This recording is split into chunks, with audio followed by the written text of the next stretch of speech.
Sans même t'en rendre compte, tu fais gagner plus d'argent à Binance.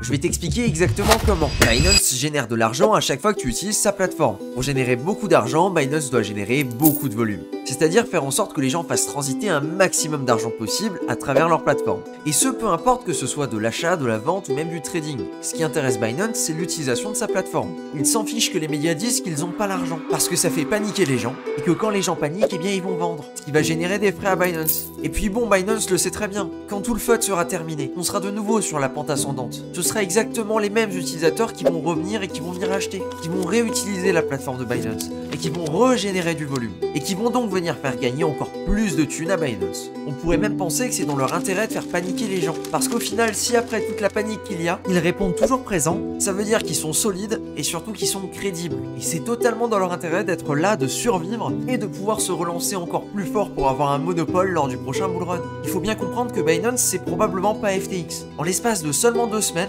les réserves de Binance sont passées de 62 milliards à 48 milliards. Il y a 15 milliards qui sont partis, soit environ 20% de la réserve de Binance. Il y a une petite partie de ça qui est liée à la baisse des crypto-monnaies, mais une énorme partie qui est liée aux gens qui ont retiré, que ce soit parce qu'ils sont repassés en fiat et ont retiré sur leur compte en banque, ou alors des personnes qui ont retiré sur leur propre wallet. Mais ce qui est important à noter, c'est que c'est 15 milliards. Pour faire le parallèle avec FTX, eh bien déjà on n'avait absolument aucune idée de combien ils avaient dans leurs réserves, et en plus de ça, il a fallu que les utilisateurs retirent seulement quelques milliards pour dévoiler que derrière la pancarte, il y avait juste un château de cartes. Si Binance avait géré son argent comme FTX, je te garantis que ça ferait 2 semaines qu'ils auraient bloqué les retraits et qu'ils auraient déjà commencé à faire les papiers pour déclarer banqueroute. Ils sont très probablement pas aussi transparents que ce qu'ils essayent de faire croire, mais on vient de voir en direct qu'ils ont survécu à un des plus gros bankruns de l'histoire des crypto-monnaies. Pour te donner un ordre d'idée, si Binance était ta banque, eh bien ils auraient pas pu rembourser, parce que la majorité des banques ne possèdent pas plus que 10% de ce qui est déposé, à l'instant T en tout cas. Et pareil pour le moment là où il y a eu l'affaire FTX ou encore l'affaire Luna, là où une grosse quantité d'investisseurs ont décidé de retirer leur argent, et ils ont tous pu le faire sans aucun problème.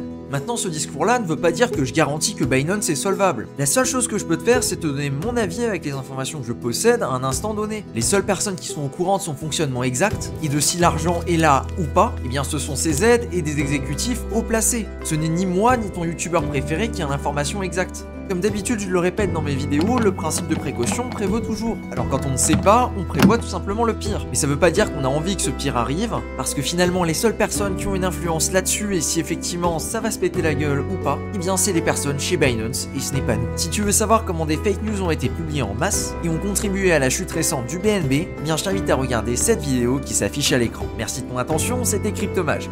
A plus pour une prochaine vidéo. Ciao.